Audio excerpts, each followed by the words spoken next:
Wanzoresha mari hanzi kundinanga uroi. Mzurida. Mbeangwa ndakapetisa mari yangu.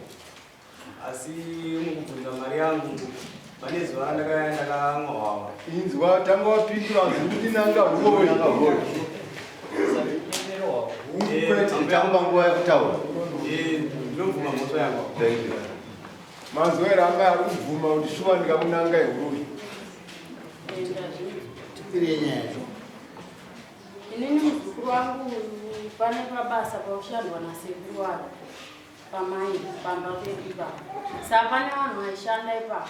Saka uyo akanzwa kuti pakushanda haanokwanisa kuputira sekuru wake pachena nekuti ndini ranga ndakateerera mugodhi. Saka uyo akazodarika nepamba manje achituka. Ndati abastini nyarirai tinzwa. Uye haasi Jimare anogara paseri pedzimba dzake. Zvikanzi ndii ndikati nyarirai. Wanyarara bastini. Zvikanzi imbwa dzevanhu. Mazvoona kuti nyama inowawa haidyike. Nematadza kudya mwana wangu makatadzirira mimba. Ezvinezvi mukadzi wangu arwara mamutadzi. Vandati bastini hani mukuzvinzwa. Iye hama yenyu handi mukuzvinzwa. Zvandakubuda ndinomurowa. Ndikati aiwa musamurowa. Kekutanga ika. Abva akutotanga ivhu. Beche. Mapeche akasiyana zvaene. Ndazozviona. Beche renyu murimbwa imimi. Hamufunge. Ndava ndanoipira sabhuku nyaya yemangwanani. Mangwanani haana kuenda. Bvazoenda kubasa. Bvadzoka futi achituka atenga munhu vanonzi baba Jeki naso achituka anditongwe netumasabhuku tomazigi endai kudare kwenyu kwamunoda kuendeko murimbwa muroi. Ndikati bastini Jimaro yakauya achisafa pana ndikamutambira ini nemaoko angu asana ambuya wake cheche wangu ari kusvika izvozvo afundira arora mukadzi wekutanga wechi2 ndinaye ni nhasi ozoona uroi hwangu bastini ini nhama dzangu ndamudzudza vandafonera amai vangu kwamutoko ndanoudza sabhuku ouku nyaya yakatsikwa hanzi tafonera kwakushu chichi bhozi ndakati asabhuku kuti munditonge nini hazviiti nyaya yangu ndainotongwa kwakushu neuni ndikatanga unango uroi ndakadai so kuzoti pandinozoitira muzukuru hazviite mwana waye ndakamubatsira singaiti asabhuku waibva waitsika bvaadzokorodza futi kutuka bvaatonondikilemera nyaya kupolisi kunzi ambuya awane mari yako. Vandati aiwa ini ndisina ndadzorwa navanhu kuti musaenda kudari muzukuru wenyu. Vandatozvitetekera kuti muzukuru bvaazodzoka achituka mani. Ndopandakazofonera kuno kwakushu ndikati mundibatsire. Bvaazotuka futi ndabva unoklema nyaya mai manje baba. Pasina kana svondo hapana. Babastini bvawada kumurowa futi ndikati bastini nyaya ndakaendesa kudari. Musamurowa. Bvawanomutsa sabhuku ari pasera wandauya nawo. Zvikanzi mukomana uya atanga inini nemukadzi wangu taakuramba nekuti mukadzi wangu akusvika kutaura kuti baba Steven inini hapana chandichagarira muzukuru wenyu akundipfekenura asi ndakamutambira nemaoko. Saka inini mambo ndauya kuti mwana aya andijekesere ndakamubatsira mambo. Mwana uyu kumuona kugara kwakaita ana ambuya wakawanda bhati ndakatotanga nditomushandisa pamba papa kusvika arore mukadzi wekutanga aende wechi2 aende wechi2 wacho anaye izvozvo atonzvenga nyaya yanzwa kuti nyaya iri kwabushu nani bvawati aiwazve. Saka inini mambo ndikukumbira kuti mwana aya andijekesera asi andipe mhemhere yekuti ndirimuroya amheno ndakamuroya uyu mwana ari apo ndakamubatsira mambo.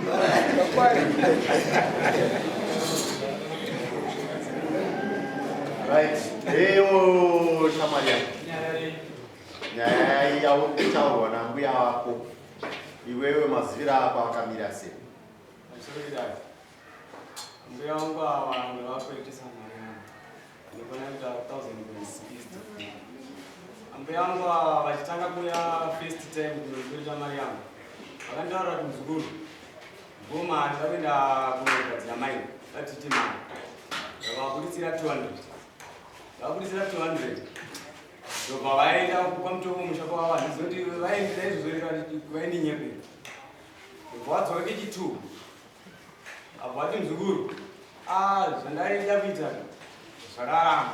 Vakuti munhu aida $100. Kuti dhiri rangu riite sei riite. Plus dhambu randakatakura ndakadzisa kumiwo. Ndabva ndangobata zvese nedhambu racho.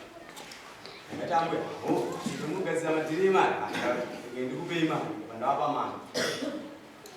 ndapa mari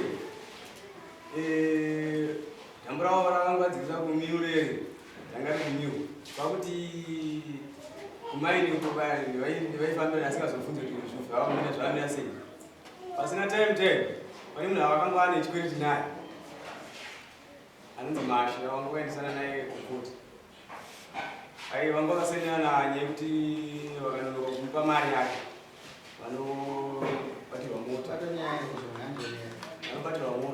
saka vakabva yabva nditi ndibochi mari ndati mari yati nayo inini mari yandinokwanisa kupa imba mangu ndine 700 yandiri kukupa iyi plus iye 300 yeiye yobva yakwana 1000 zvadaro namadhamu wangu pane 60 dollars yangu vakakweretesa na madhamu wangu zvaita 1060 yes saka mamuruna November vachiti mari yako takupedza manyika dhamu tokutapa mari yako muzurugirati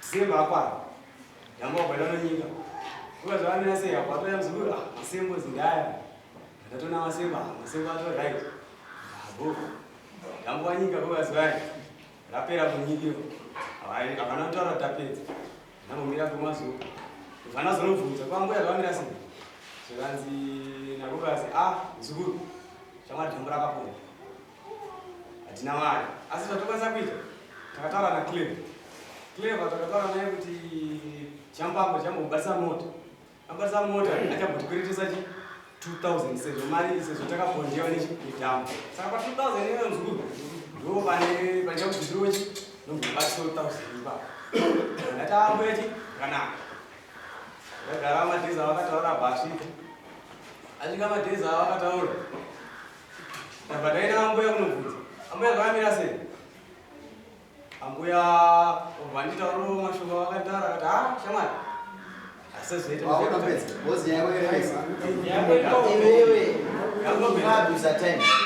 ndakupa mukana wakawandisa iwo nyaya kwagumozana wananga ambuya uroyani izvozvo mashoko angu akusvika pati pandakazosvika kuti nditaure zvaakutandakataura ndobva ndati rimwe zuva ndauya unobvunza wanga wakunditaura zvavo rimwe zuva ndakazoya ndakatakwa majeri kunobvunza chikwereti chechi saka pandakaya ndakadhakwa majeri kunobvunza chikwereti chechi ndo parakazosvika pakutaudzana mashoko akaita wawati chii ini pandakasvika ndichiti ambuya bhozi madhezi acho kumeni kwawanga kujoinda mari zvishuka ndikati ambuya ingani mimi nakule ingani mimi ndakakubatsireyo nemari yangu kumeni vandiri kungoenda inini zvinhu zvakadhaka mukutadza here kunditiwo mzukuru yatitese tichere kuti ndo vatana kupindura vakati iweyo unokwanisa kuchera here iweyo vapana vangu chaiwo vanini vangu nehama dzangu kumusha iwe uri mzukuru havasi kutombochera iwe ndokwanisa kutora here vanga vakunditaura hafu bhozi ini ndanga kuna mari yangu nguva yako zvikuvakwetisa machisenza basa renyu rawaiwana mari pamuchembero inini ndaenda kushanda kushanda kumaini ko zvavari kutaura kuti waivatuka kuti chakuti chei chokuti uroyo wabvuma kuti wakavananga uroyo chawaivatuka kuti chekutokutoro waivatuka kaambuya ambuya vangu ava inini muzuva ndakaya ndakadhakwa ndakataura mashoko akaipa kwavari wakataura wazoona ndikuvatanga uroyo imhosa ndikuvatuka imhosa iyo mari achiitambire munhu kana uchiida unozotokwira naye kuti ambuya vanhu mari yangu kuda kuedza kuti unzenge nyaya yako yaukaita kune muchembero wakwetisa mari ambuya imhosa unovakwirira dara zviri pamutemo here nhaye mukomana kuti kana mbomira zviri pamutemo here kuti kana munhu ane chikwereti chako unomunanga uroyi zviri pamutemo zviri pamutemo here nhaye mukomana kuti kana munhu ane chikwereti chako unomutuka chitutsi kumubvisa hembe amai vakakura kudai nyange vasina kukura hazvisi pamutemo saona mhosva here kune mhosva ndakutaura chokwadi kuti kubvuma kwandaita kuti zvishiva mbuya ndakananga roii ndanda kungorerisawo nyaya kuti ikasiri kuita sei kufamba asi ambuya vangu Zvekuti kuroende chokwadi. Pikana mwana.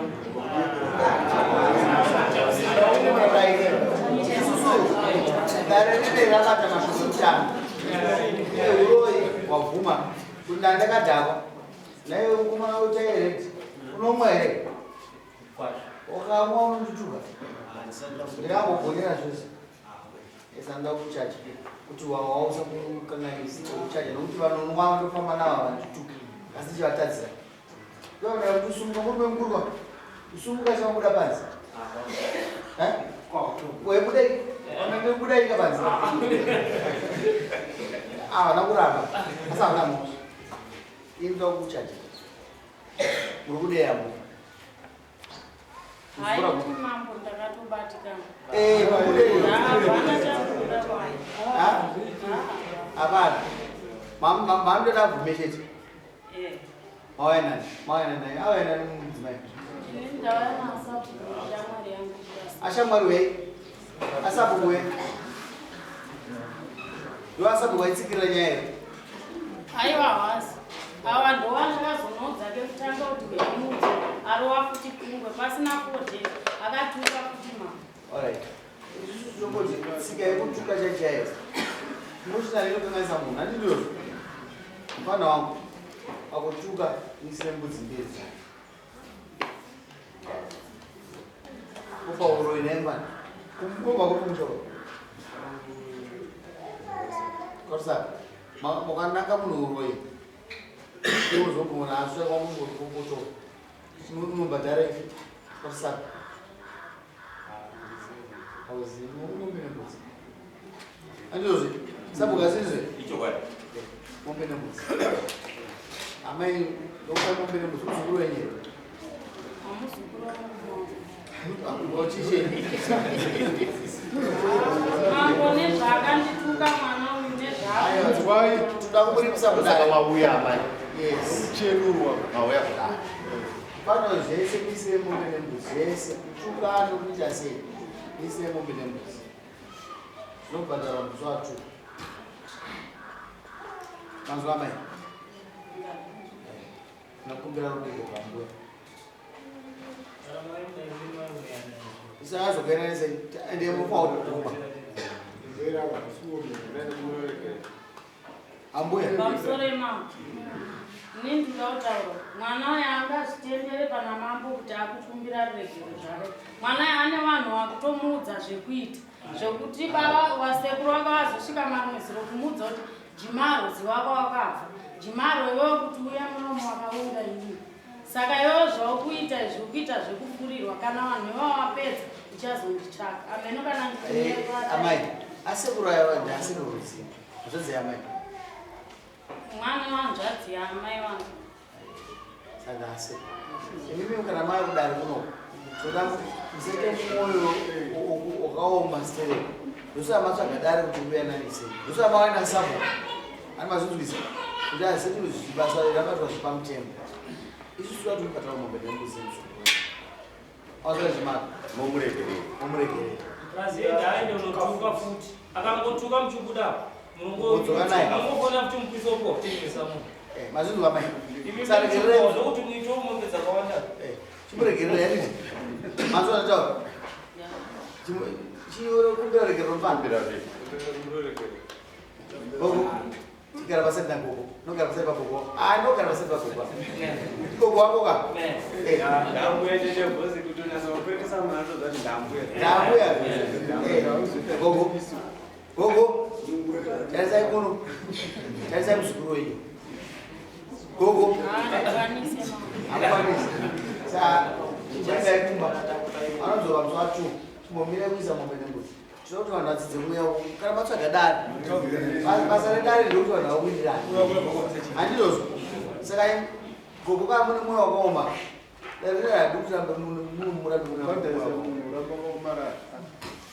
mugara kuti kumondoro